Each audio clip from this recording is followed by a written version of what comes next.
Hello, I'm Robert Mackenzie. Last week in this series, Milton Friedman, the distinguished economist, took us to Hong Kong to see a free market system in which he had a great deal of confidence and faith. This week he takes us traveling again to India, Japan, to Europe, to see what happens in his view when governments decide they can plan and control the economic activities of their peoples. And after the film, we return here to the Harper Library at the University of Chicago to discuss and to debate the ideas of Milton Friedman.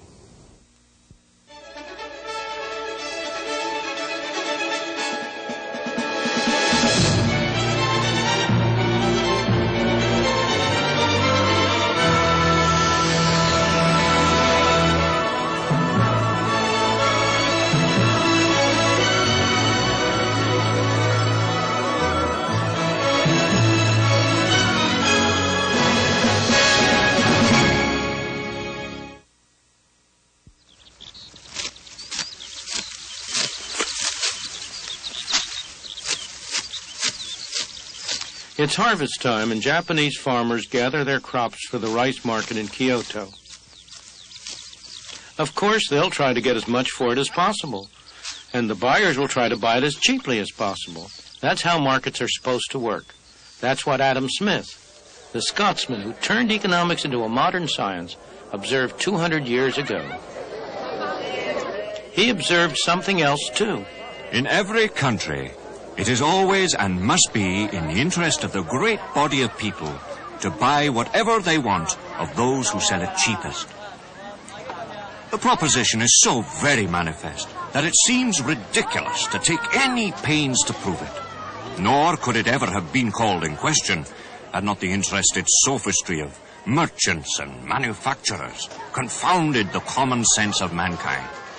Their interest is, in this respect, directly opposite to that of the great body of people. Adam Smith's flash of genius was to see how prices that emerged in the market, the prices of goods, the wages of labor, and the cost of transport, could coordinate the activities of millions of independent people, strangers to one another, without anybody telling them what to do.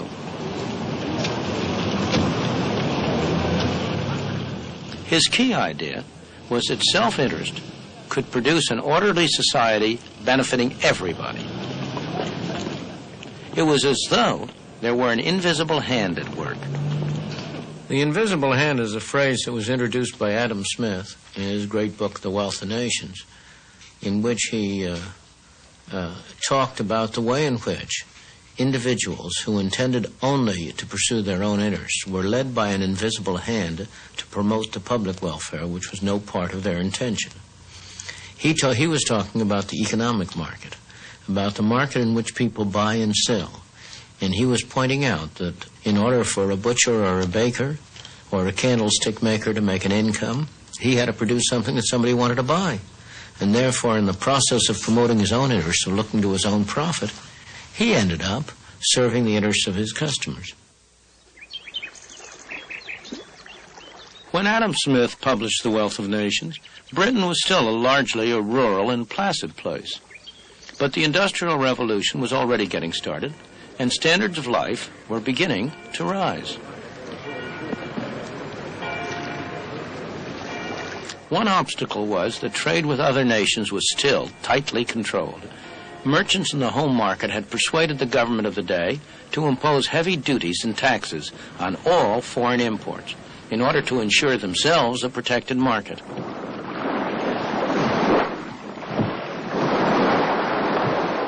One of the results was to turn Britain into a nation of lawbreakers. Smuggling was a national pastime. Brandy, wines, tobacco, anything with a heavy customs duty on it. For years, the revenue men fought a losing battle along the shores and inlets of the British Isles. In 1846, after years of argument and partial success, the followers of Adam Smith finally persuaded the British Parliament to remove all duties on goods imported from abroad. Britain embarked on complete free trade, giving a further push to the rising standard of life. What happened in Britain as a consequence of releasing the tremendous force of self-interest had the unintended effect of benefiting millions of people all over the world. And by 1851, the evidence was proudly on show at the Great Crystal Palace exhibition.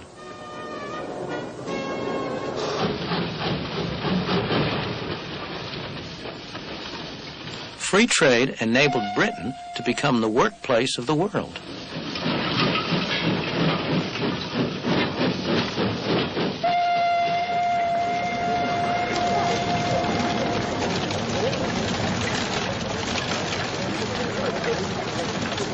But was it all an accident?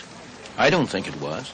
Consider what happened in 1868 on the other side of the world, in Japan.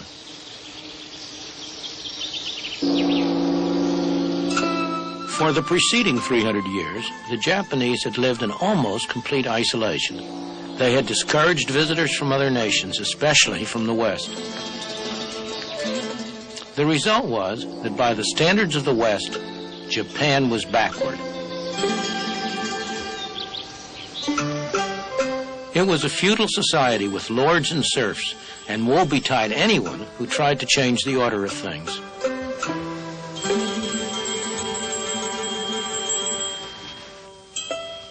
Women were third-class citizens. In 1868, a new generation of rulers decided that the time had come for Japan to make contact with the outside world. And with the arrival of the first foreign traders from the West, things began to change. The Japanese followed the British trading pattern because Britain was a leading nation of the world. So free trade came to Japan. Japan became a magnet for other people's ideas and developments. One of the first traditional industries to feel the effect was weaving. From Europe, the Japanese imported the jacquard method, a way of programming a loom to control the accuracy of the weave and so to standardize output. Workers did well in the new atmosphere, and so did their employers.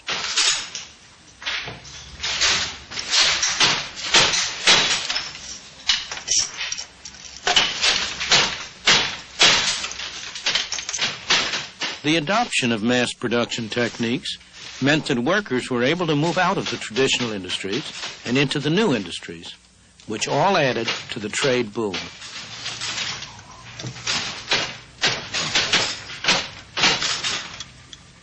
None of us can help being affected by the intellectual atmosphere that we breathe. In the middle of the 19th century, when Japan ended her self-imposed isolation and entered the modern age, it never occurred to her leaders to follow any other course than that of free enterprise and free markets. That was the intellectual atmosphere of the time, created by Britain's success in applying the principles of Adam Smith. In 1948, when India achieved independence, her leaders had all been trained in Great Britain. They had sat at the feet of Harold Lasky and his associates at the London School of Economics, or of their counterparts at Oxford and Cambridge. It never occurred to them to follow any other course than that of central planning and government control. That was the intellectual atmosphere of the time.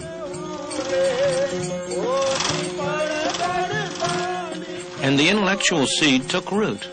As it grew, it needed to be honored, even worshipped. Every year on the anniversary of Gandhi's birth, people all over India do just that. In homage to the great Mahatma, they sit and spin, using methods handed down through the centuries. But it's more than just a symbol of honoring the past. It typifies the policy that they are actually following. The new government in 1948 decided that India's traditional weaving industry and its workers should be protected from 20th century industrialization.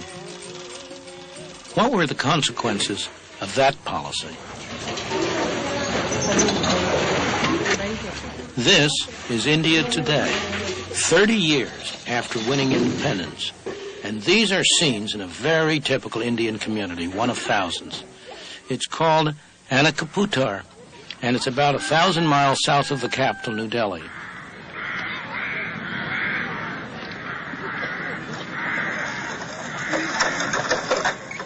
This is not the kind of life the government intended to perpetuate, but it is one result of their policy. By subsidizing the cotton that the villagers spin, And the cloth that they weave, they made it difficult for modern industry to develop.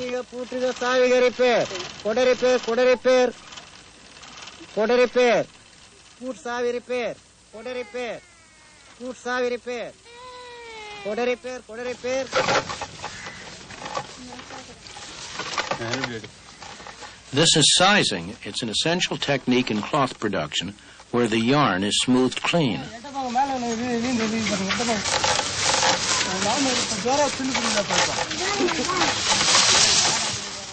A modern machine could do the same thing in 1/100th of the time.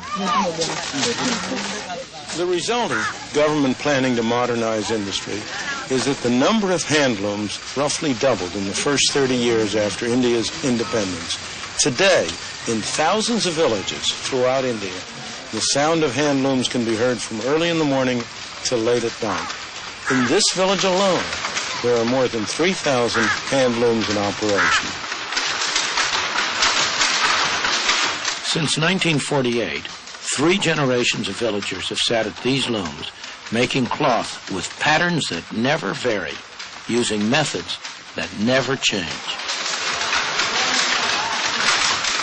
There's nothing wrong with this activity, provided it survives the test of the market, provided it's the way in which these people can use their abilities and their energies most effectively. After all, in Japan, where the government has not specially encouraged the handloom industry, there remains a very small but very productive handloom segment. The trouble here is that this industry exists only because the government has subsidized and supported it, because it has, in effect, imposed taxes, direct and indirect, on the rest of the people of India, people who are no better off than these people are, in order to enable this activity to continue. Other industries, both textile industries and industries of a variety of kinds, have been restricted, explicitly kept back, prevented from providing more productive employment in order to make room for this industry.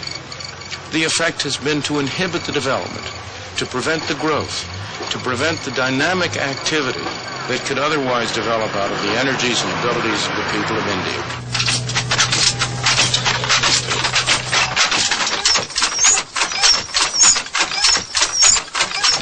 This looks like a factory, but it's also home for the people who work here. When they're not sitting at their looms, they eat and sleep in a corner of this hut.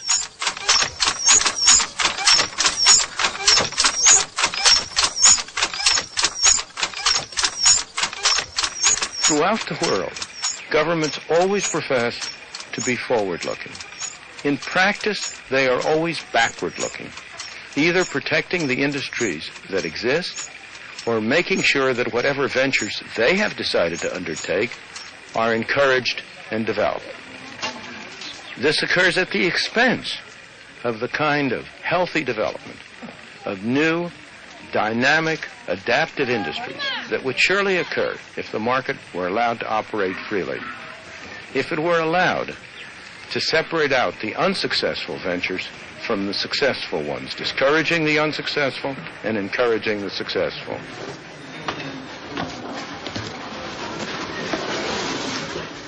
India has tremendous economic and human potential, every bit as much as Japan had a century ago. The human tragedy is that in India, that potential has been stifled by the straitjacket imposed by an all-wise and paternalistic government. Central planning in practice has condemned India's masses to poverty and misery.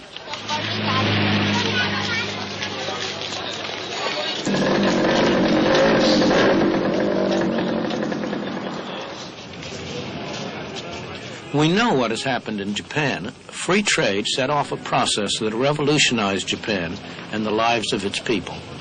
Improvements in material well-being went hand in hand with the elimination of the rigid social structure of a century ago. It's no accident.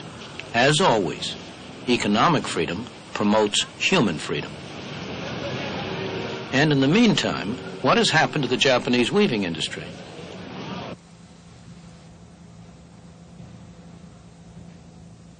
This is how textiles start life in a Japanese weaving shed today, a design for cloth is placed on a drum. As it revolves, it is scanned by an electric eye. Each color, each variation in the pattern and texture is transmitted faithfully to a computer.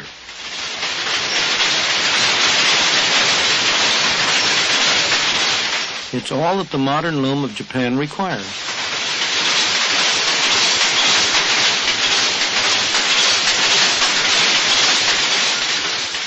This loom is fitted with electronics that make it one of the most sophisticated of its sort in the world.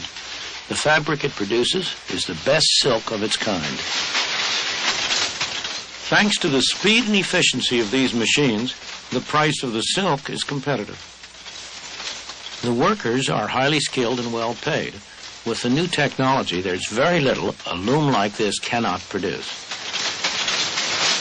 This piece will become the sash of a traditional bridal gown.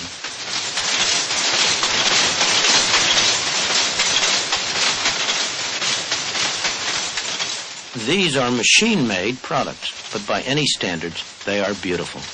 They can stand comparison with the very finest work of the hand loom. And it's not merely the end product itself that's remarkable.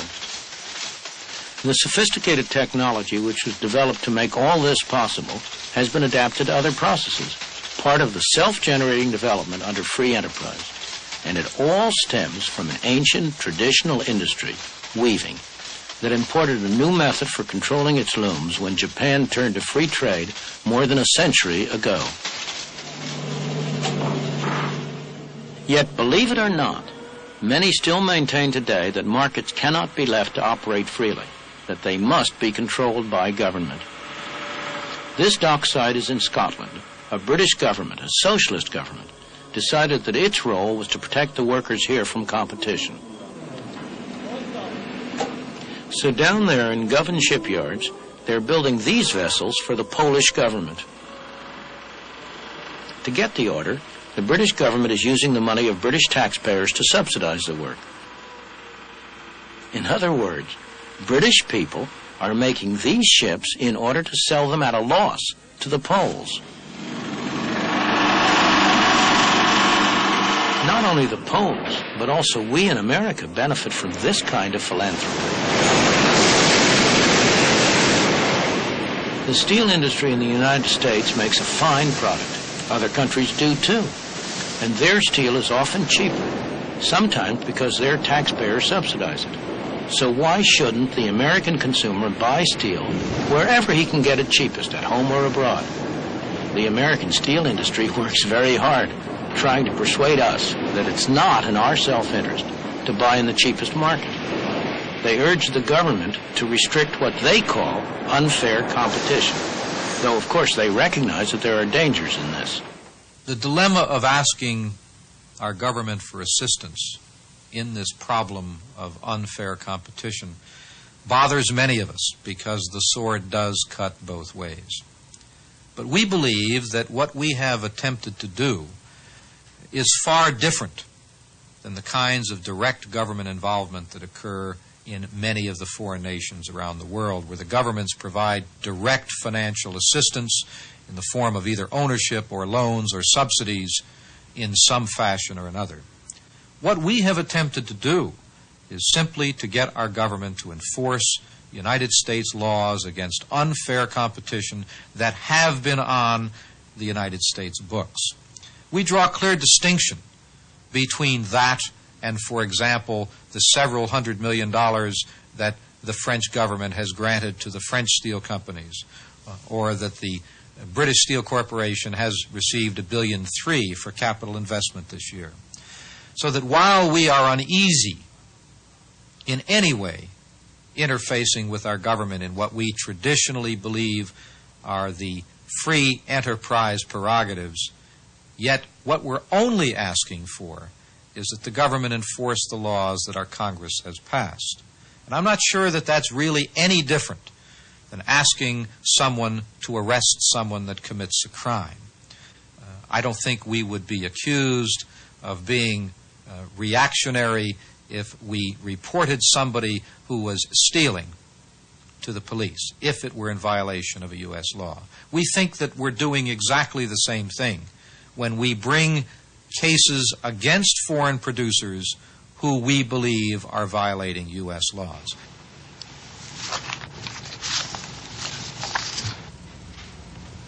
The fallacy with that argument is that it begs the real question. Why should there be laws that in effect prevent you and me from buying in the cheapest market? When anyone complains about unfair competition, consumers beware. That is really a cry for special privilege, always at the expense of the consumer. What we need in this country is free competition. As consumers buying in an international market, the more unfair the competition, the better. That means lower prices and better quality for us. If foreign governments want to use their taxpayers' money to sell people in the United States goods below cost, why should we complain? Their own taxpayers will complain soon enough, and it will not last for very long. History provides lots of evidence on what happens when government-protected industries compete with industries who have to operate in an open and free market.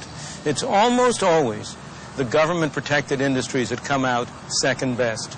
Ask Sir Freddie Laker, the Englishman who introduced low-cost air traffic across the Atlantic.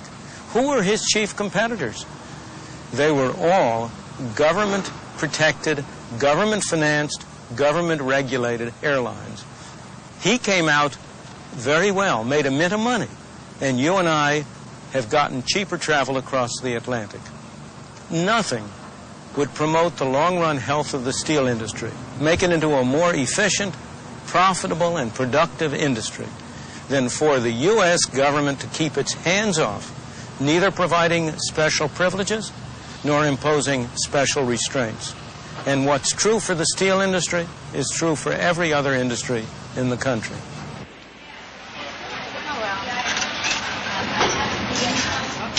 These women work in an industry that so far hasn't asked for special protection, the silicon chip industry.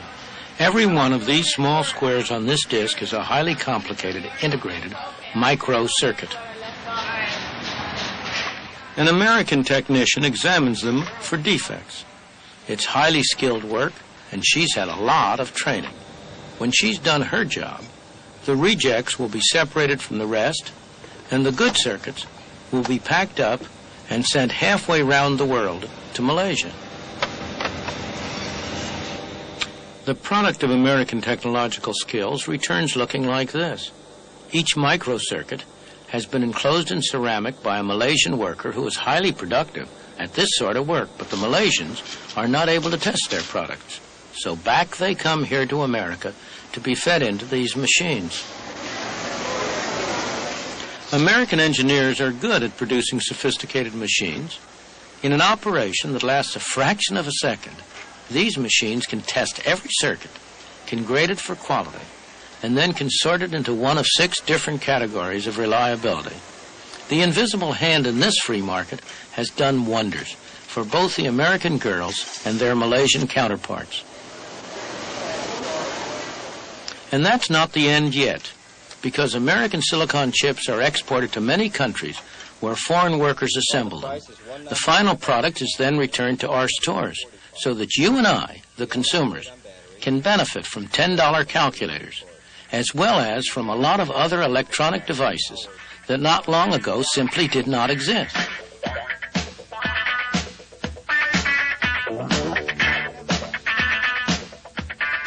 When this hi-fi equipment first came on the market, only the rich could afford it.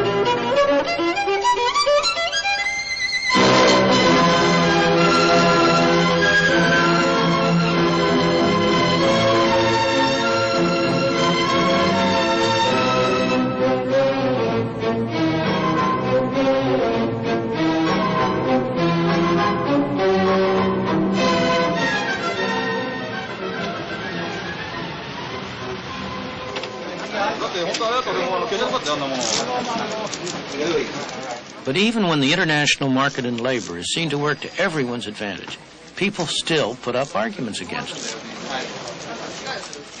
The usual argument against complete free trade is that cheap labor from abroad will take jobs away from workers at home. Well, what is cheap? Japanese workers paid in yen, and American workers paid in dollars. How do we compare the yen with the dollars? We need some way of transforming the one into the other. That is where the exchange rate enters in, the price of yen in terms of the dollar. Suppose at some exchange rate, Japanese goods are in general cheaper than American goods. Then we will be buying much from Japan and selling little to them. But what will the Japanese do with the extra dollars they earn? They don't want to buy American goods. By assumption, those are all dear. They want to buy Japanese goods, but to buy Japanese goods, they need yen. Calls will come in from all over the world to places like this, offering to buy yen for dollars. But there will be more offers to buy yen than to sell yen. In order to get customers, those offering to buy will have to raise the price. The price of yen in terms of dollars will go up. As you remember, that is what happened in 1977 and 1978. By late 1978, it took 50% more dollars to buy a given amount of yen than it had taken a year earlier. But what happens when the price of the yen in terms of dollars goes up? Japanese labor is no longer so cheap. Japanese goods are no longer so attractive to American consumers. On the other hand, American labor is no longer so dear to Japanese. American goods are more attractive to the Japanese.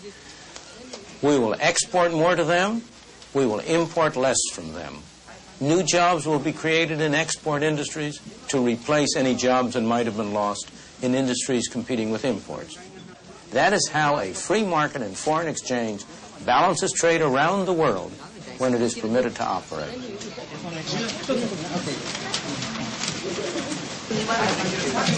The problem is that more often than not, a free market is not permitted to operate. For reasons that seem to make sense if you don't examine them carefully, governments insist on interfering.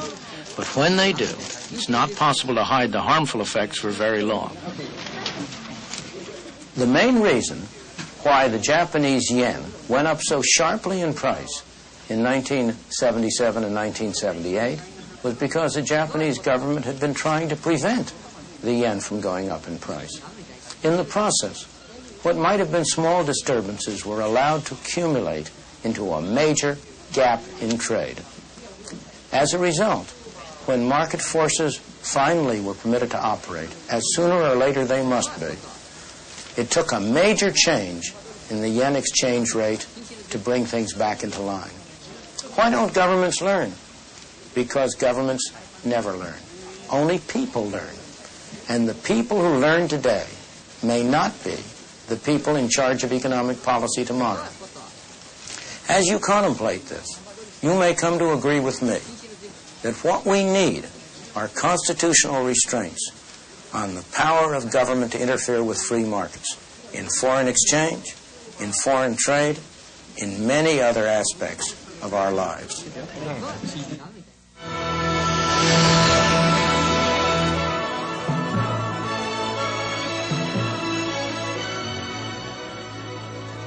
Now, here in Chicago, the special guests who've been watching that film have their say. This film has set me on edge.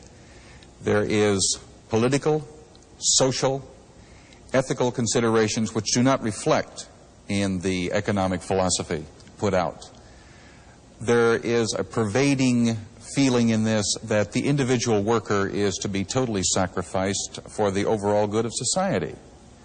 I don't see how possibly you can sacrifice individuals for overall good for society, because society is nothing but those millions and millions of individuals put together.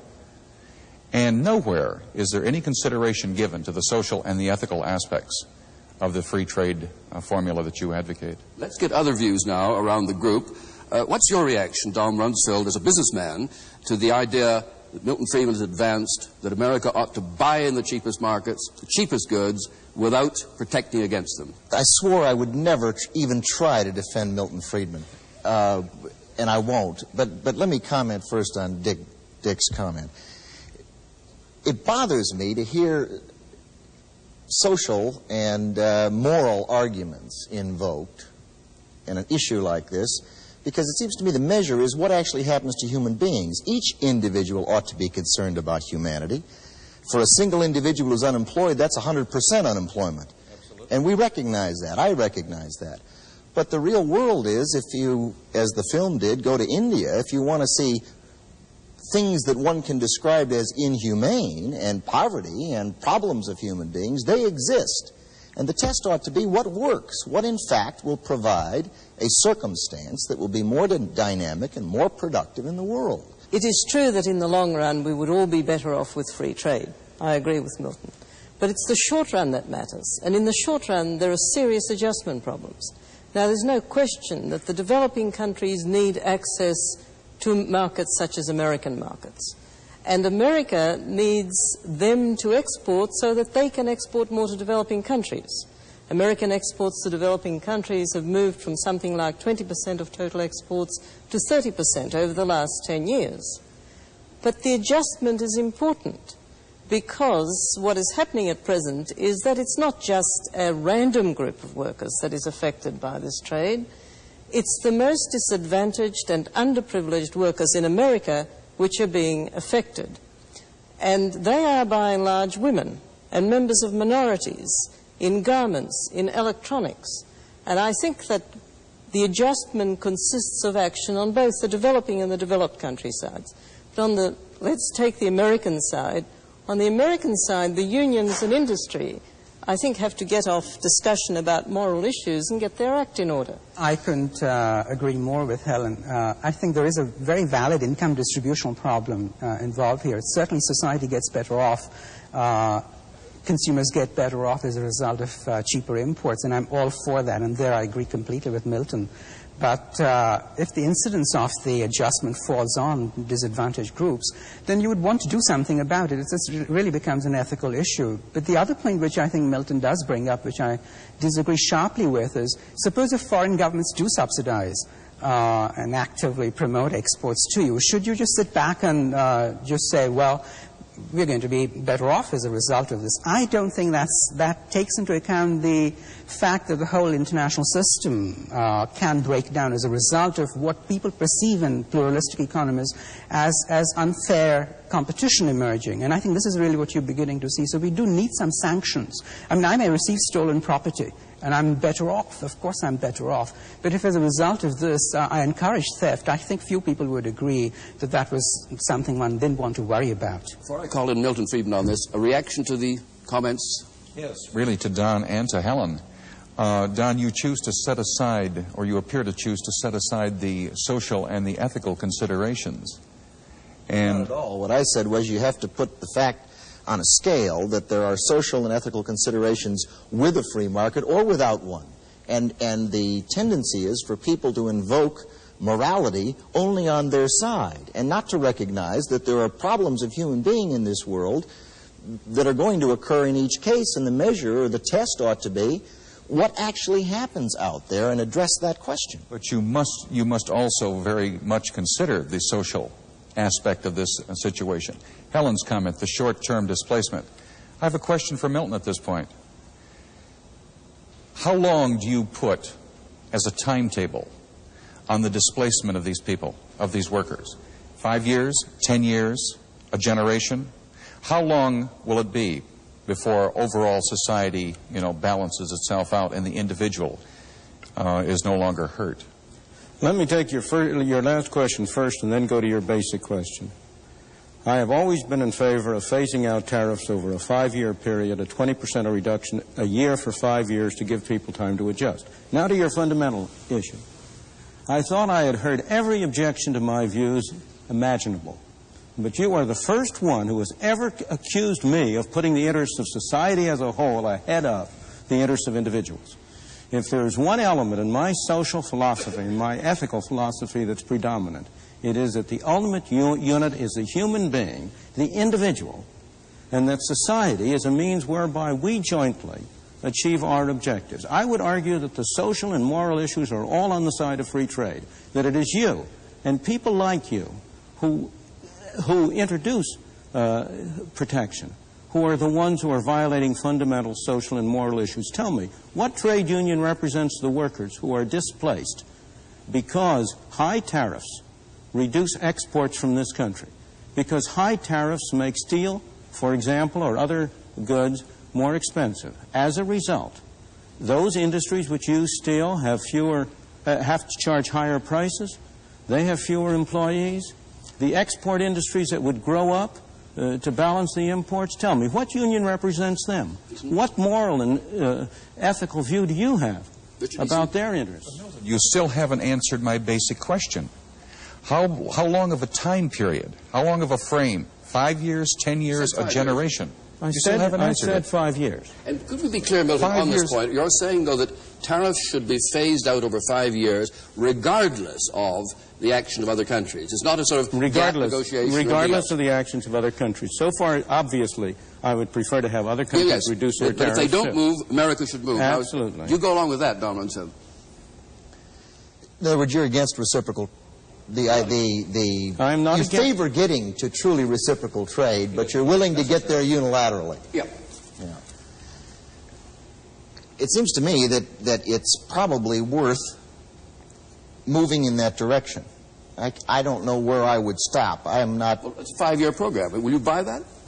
Well, it seems to me that you get action-reaction. To the extent you're doing something that makes sense for human beings, presumably that would be persuasive with others. Presumably... there would be a logical sequence where other countries would begin to sense that had a certain degree of validity in the world. Will that happen, Helen Hughes? Providing you do something for the displaced workers in the country in which they're displaced. Because if you don't do something, if you don't take some action, and it's generally got to be government action, you will get such a backlash that you'll be back in the 30s with the sort of thing that happened with high unemployment. Milton, there's a direct challenge. What would you do about displaced workers, or let the slack be taken up by others?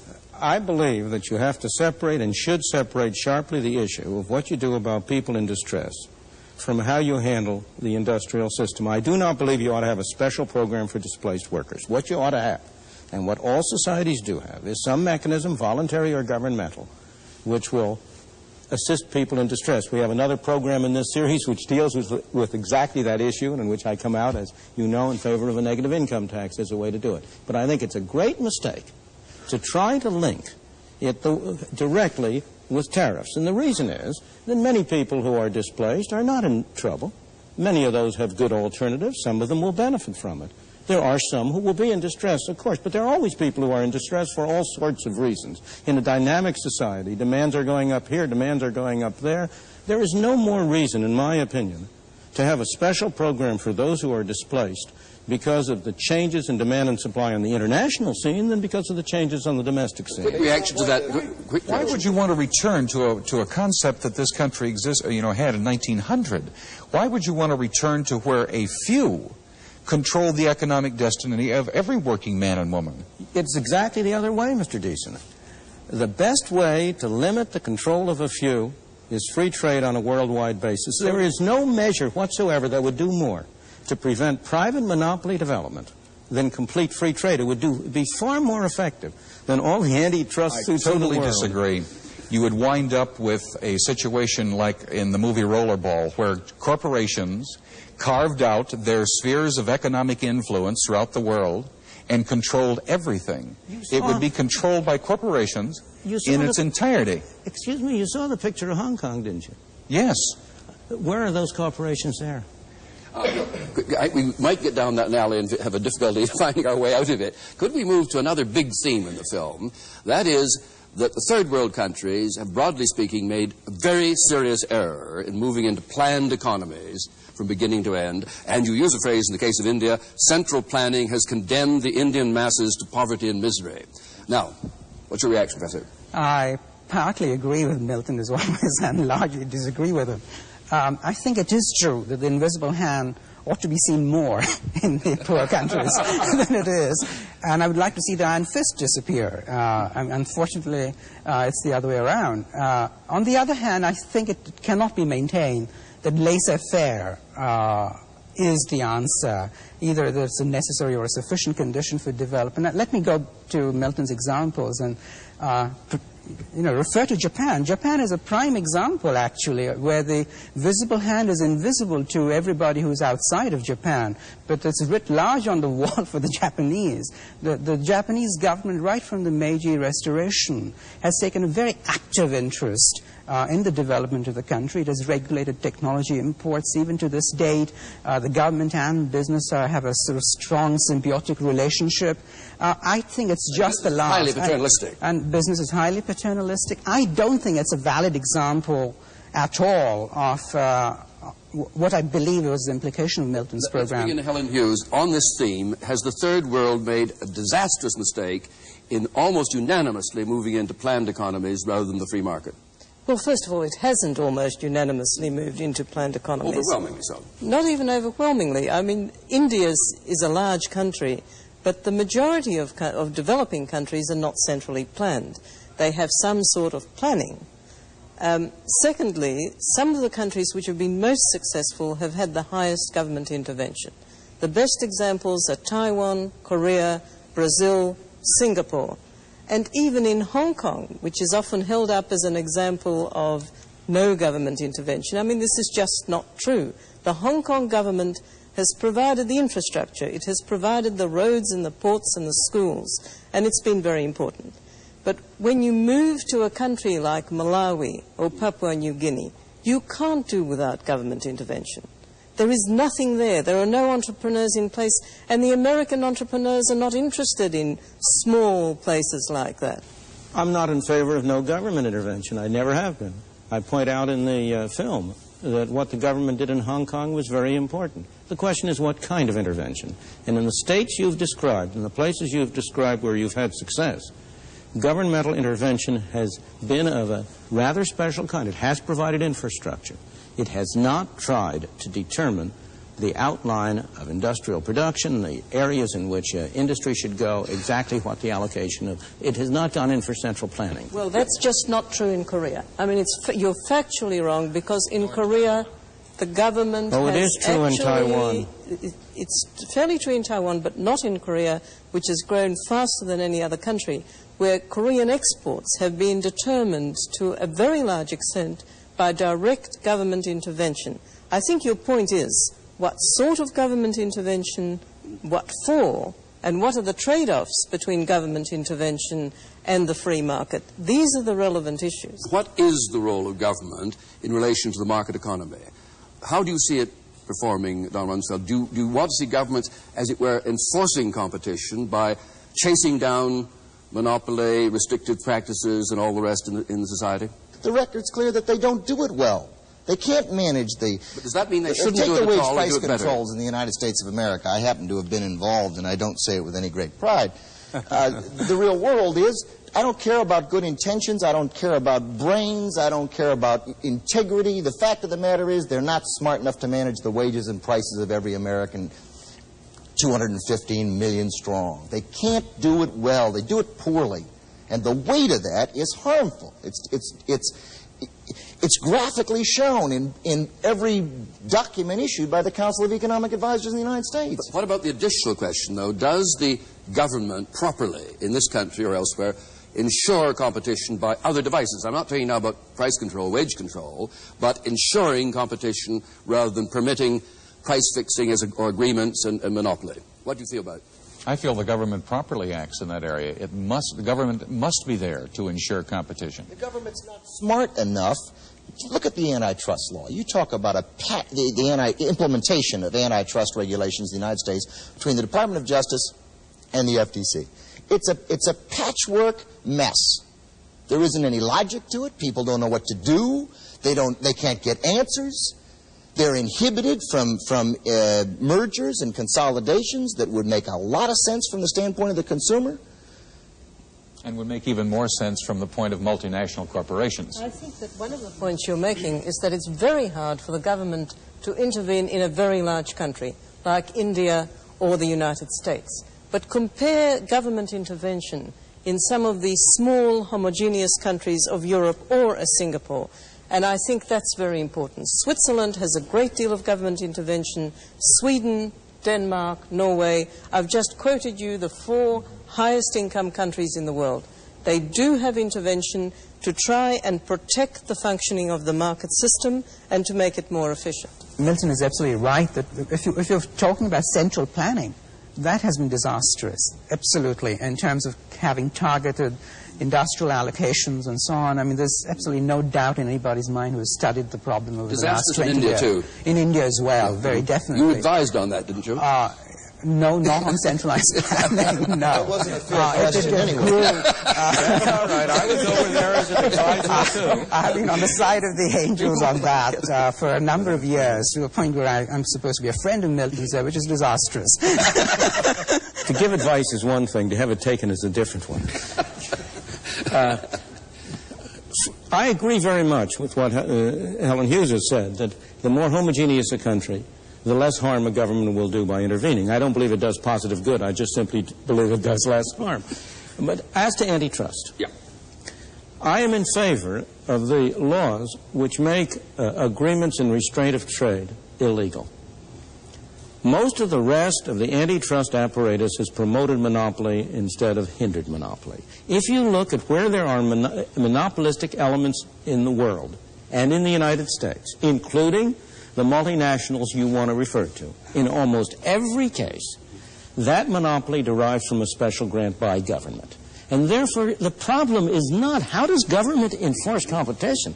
How do you keep government from setting up monopolies? That's the real problem if you look at the real world and not at the preamble or the language of antitrust measures and similar laws. How close are you to what Deason was saying a moment ago, though, in this area? He seemed to be arguing with you that there was a responsibility to make competition work. The responsibility is to set up a framework of laws and of arrangements under which competition will flourish. And the most... Inevitably flourish?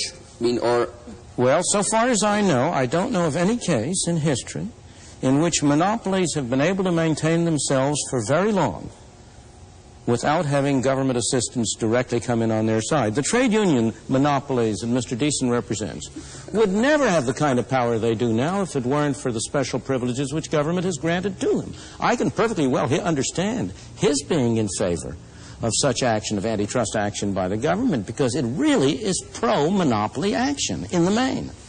Why were those exemptions to monopoly laws given to unions? Because of the political power of unions, of course. I'm not questioning that. And because of the tremendous imbalance of power of companies at the time that unions were getting their start. There's one concluding idea toward the end of your script that I'd like to look at because it seemed to me to be most provocative. You talked about the need for constitutional restraints on governments to prevent them interfering in foreign exchange, free markets, and in foreign trade. Now, what have you in mind, Milton, when you say constitutional restraints? I have no doubt what I have in mind. If I could persuade the public, I would like it to adopt a constitutional amendment strictly parallel to the constitutional prohibition in the text of the Constitution against the central government, against state governments imposing tariffs or imposts. I would like to have a constitutional amendment which would read, the Congress shall not impose any taxes on imports or give any subsidies to exports, except such as may be necessary. I think the wording of the Constitution is that the states are permitted to do it if it's necessary for inspection. That's the excuse under which California inspects you every time you drive past to see whether you're carrying any plants or fruits or vegetables. Let me ask you a question. How long do you think that the United States would survive if the United States enacted what you would like to have? I think the United States would prosper in a way that is hardly imaginable today. It would be an example and a beacon to the rest of the world. What kind of sense does it make? Here we are supposedly the leaders of the world. We are the ones who promote freedom and free enterprise and individual initiative. And what do? We force puny little Hong Kong to impose limits, restrictions on its exports at tariffs in order to protect our textile workers. We go to Japan, and we say to Japan, for God's sakes, you got to limit the number of television sets you come out. Instead of doing that, we ought to be setting an example to the world. And if we set the kind of an example to the world that Great Britain set to the world in the 19th century, it would be have a tremendous impact. It would strengthen our moral position in the world. It would strengthen our ethical position in the world.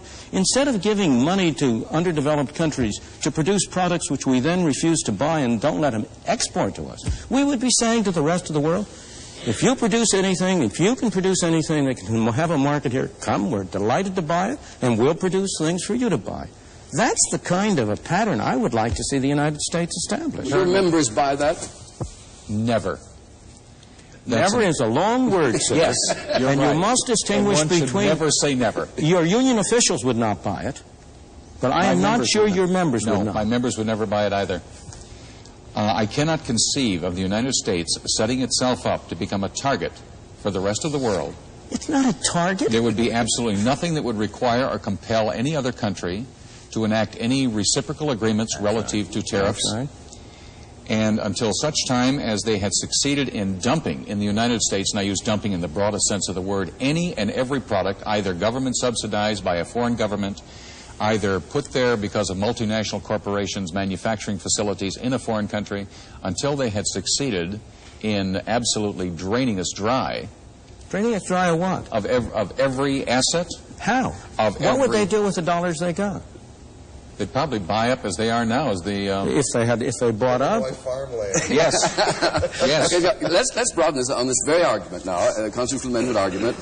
We've learned from our union friend he can't sell it and won't sell it. Would business buy it? Oh no! Speaking, large section of the argument. I'm not saying whether I'd buy it. I'm saying whether business would buy it, which was the question. No, when I speak not as a businessman, but as a ex-government employee, whenever proposals like that came up, one of the first things people see happen is government, business and labor come in lockstep saying, horrors, horrors, the sky's falling. There's a commonality of interest there, and people get used to what is. They get terribly conservative, and they know how to work the system the way it exists, and particularly the big unions and the big business. And they get very satisfied with it. They can manage it pretty well. And anytime you try to unravel any kind of regulation or restriction or government intrusion, they're philosophically for it, but in the practical world, they don't want you to change the drill. They've just figured out how to work this.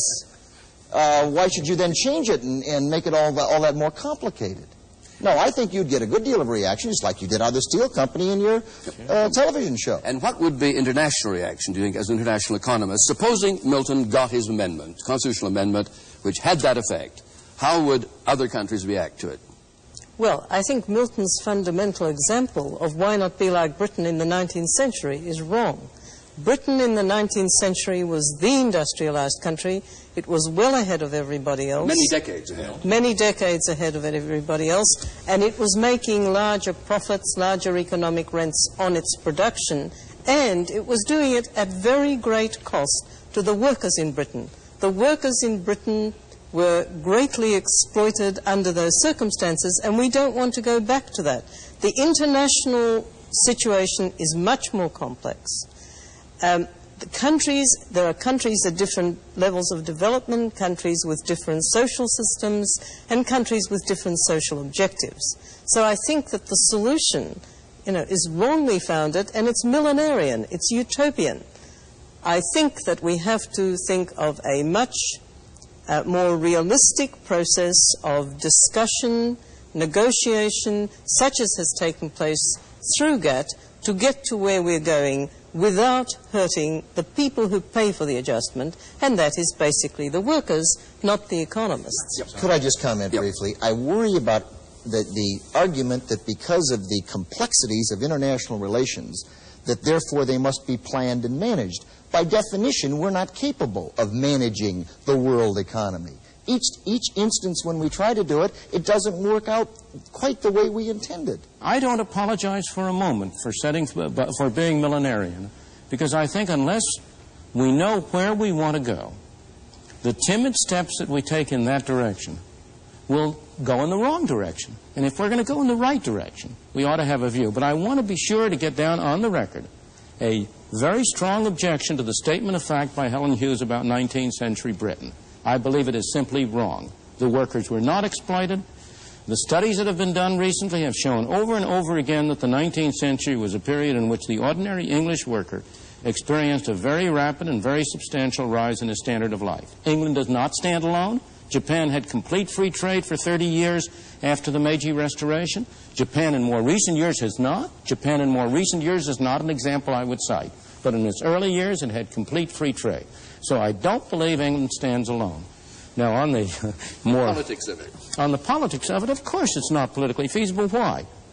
because it's only in the general interest and in nobody's special interest. Each of us is fundamentally has more concern with our role as a producer of one product than we have as a consumer of 1,001 products. The benefits of a tariff are visible. Mr. Deason can see that his workers are, quote, protected. The harm which a tariff does is invisible. It's spread widely. There are people who don't have jobs because of the tariff, but they don't know they don't have jobs. There's nobody who can organize them. Consumers all over are paying a little more for this, that, and the other thing. They don't recognize that the reason they're paying for it is because of the tariff. The businessmen, I have never been in favor. I'm not pro-business. I'm pro-free enterprise, which is a very different thing. And the reason I'm pro-free enterprise... When you say that. No. I don't mean to point to you, Don. I point to the business community, because you are an exception. Because he conceded there was a tacit alliance across that way to prevent you from achieving your purpose. Oh, there's no doubt that there's such an alliance. In my opinion, the strongest argument for free enterprise is that it prevents anybody from having too much power, whether that person is a government official, a trade union official, or a business executive. It forces them to put up or shut up. They either have to deliver the goods, produce something that people are willing to pay for or willing to buy, or else they have to go into a different business. Well, there we must leave the argument for this week, and I hope you'll join us again for the next episode of Free to Choose.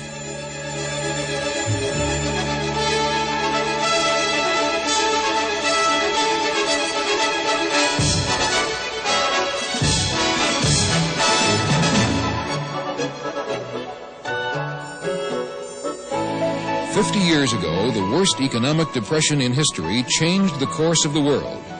Did it have to happen, or could it have been avoided? For the first time on television, Milton Friedman gives his account of the inside story of the desperate years that changed the world. That's next week on Free to Choose. Don't miss it.